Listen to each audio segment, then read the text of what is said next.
জাতীয় চিড়িয়াখানায় বাঘ দম্পতি বেলি ও টগরের ঘরে এসেছে নতুন অতিথি। একসঙ্গে 4টি শাবকের জন্ম দিয়েছে বাঘিনী বেলি। মাছিবাহিত সংক্রমণ রোগ থেকে বাঁচাতে প্রায় 8 মাসের মতো রাখা হবে মশারি বেষ্টিত অবস্থায়।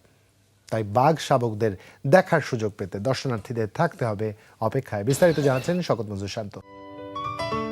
সিলন টি রপ্তানিতে শীর্ষে।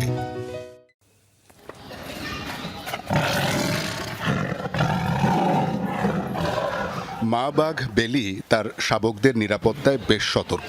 সামনে এসে ঢাল হয়ে দাঁড়াচ্ছে হিংস্র রূপে। বাঘের যে গর্জন মারাত্মক, বুক কেঁপে গেছে। বাঘের বাচ্চা যদি দেখতে পারতাম আর একটু মনটা আরো খুশি হইতো। বাচ্চা তো পুরো দেখতে পেলাম না, একটুখানি দেখেছি, তবে খুশি লাগছে। দেখতে পেলাম না, আড়ালে আছে ঢেকে কিছুটা। বেলি টগরের 4 শাবক বেশ কৌতূহলী ও খেলাপ্রিয়। পরিচিত কেউ খাঁচার কাছে গেলে কাছেও আসে। এদের মধ্যে 3টির গায়ের রং সাদা, কালো ডোরা কাটা। আরেকটি রং হালকা হলুদ, তাতেও রয়েছে কালো ডোরার ছাপ। গত 4 জানুয়ারি জন্ম নেয়া শাবকগুলোর বয়স এখন 2.5 মাস। এরই মধ্যে বেশ সুস্থ ও সক্রিয়। বন্যপ্রাণী হলেও মায়ের সাথে গুটি গুটি পায়ে চিনছে খাঁচার পরিবেশ। মমতাময়ী মা বেলি কিছুক্ষণ পরপর পালা করে চেটে সব বাচ্চাকেই আদর করছে।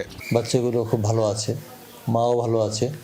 তাদের পরিচর্যা এবং ওষুধ, তাদের প্রয়োজনীয় পুষ্টি এগুলো দেওয়ার কারণে তারা খুব স্বাস্থ্যবান আছে, স্বতঃস্ফূর্ত এবং খেলাধুলা করছে, প্রাণ চঞ্চল হচ্ছে।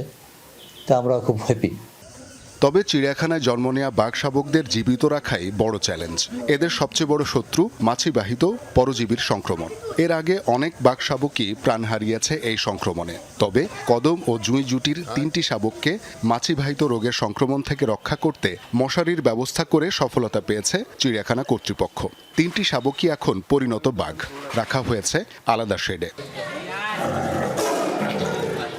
এইবার যেই বাচ্চা এসেছে টগর এবং বেলির, সেই 4টি বাচ্চাকেও কিন্তু মশারি দিয়ে ঢেকে রাখা হয়েছে। চিড়িয়াখানা কর্তৃপক্ষ বেশ আশাবাদী, কেননা তাদের স্বাস্থ্য বেশ ভালো রয়েছে এবং তাদের রক্ষণাবেক্ষণেও বেশ সতর্কতার সাথেই কাজ করছেন কর্মচারীরা।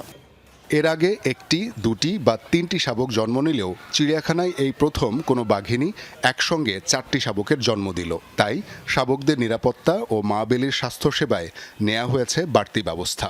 পর্যবেক্ষণ করা হচ্ছে সার্বক্ষণিক সিসিটিভির মাধ্যমে। বাচ্চাগুলোকে টিকিয়ে রাখার একটা বেশি থ্রেট হচ্ছে টিপানোসোমিয়াসিস জীবাণু, মাছিবাহিত একটা রোগ। এটা যদি দংশন করে এবং এটা যদি ব্লাডে চলে যায় তো ওদেরকে টিকিয়ে রাখা খুব কঠিন হয়ে যায় বা আর বাঁচে না। মশারি দিয়ে যখন মাছি নিবারণ করলাম, আমরা 3টা বাচ্চাকেই আমরা টিকাতে পারলাম। সেই একই প্রসেসে আমরা এখানেও বাচ্চা হওয়ার পরপরই আমরা মশারি দিয়ে আবৃত করে দিয়েছি যে কোনোভাবেই যেন মাছি না ঢুকতে পারে। চিড়িয়াখানা কর্তৃপক্ষ জানায় 4 মাস বয়সে মাংস খাওয়া শুরু করবে তারা।